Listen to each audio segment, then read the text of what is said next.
Ito po guys, tutorial po tayo ngayon kung paano ko po ginagawa ito. Napakadali lang po talaga. Ganito lang po kasimple yan Ang gagawin nyo lang po kasi, guguhitan nyo lang po yan para po masunod nyo ang gusto nyong style. Gusto nyong style ng gugupitin nyo. Ginuguhitan ko po yan para mas maganda ang magiging kinalabasan ng gawa ninyo.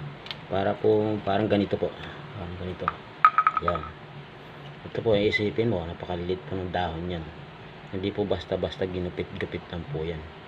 Yan po ay iginuhit ko po muna yan bago ko po siya gupitin. Kaya itong mga dahon yan, maliliit lang po yan talaga. Yan. Hindi ko lang po talaga maano yung video niyan kasi hindi po kaya ng cellphone ko.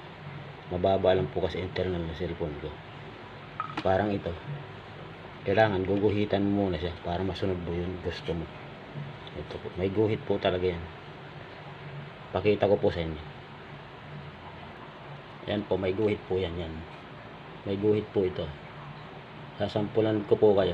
Sample ko po yan guys. Kung paano Sana po magustuhan yung video natin. Sana po subscribe po kayo, share at mag-comment po kayo. Ito, pakita ko sa inyo kung ito nakaguhit na po ito. Pakita ko sa inyo. Sample lang po ito. Dito kung paano ko ginagawa ito para masunod natin gusto natin. Yan. May guhit na po ito. Yan. Hindi kasi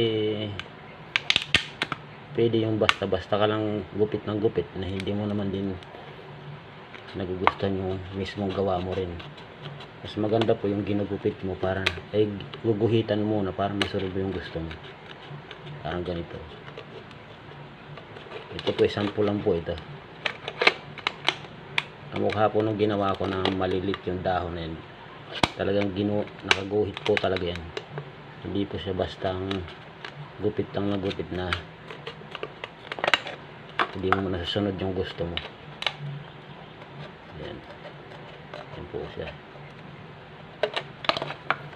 Akala siguro na hindi po kasi maganda yung gupit ka lang ng gupit na kailangan yung masusunod yung gusto mo. At dyan mo lang po yan lalagyan ng pagka hindi ko lang po kasi yung kasi hindi kaya na cellphone. Ito po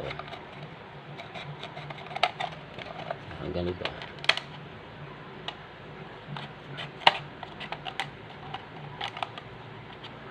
Yan.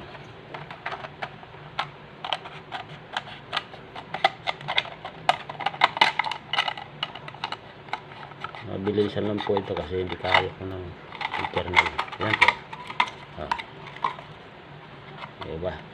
Ngayon, doon mo lang pagagandahin siya. Susundan mo lang yung yung guhit mismo. Parang ganito. Ginuhit ko po bago ko siya, bago ko siya ginupit. Salamat po guys. Sana po magustuhan yung video natin. Paki-share na rin po. Subscribe. Comment na rin po kayo. Salamat po.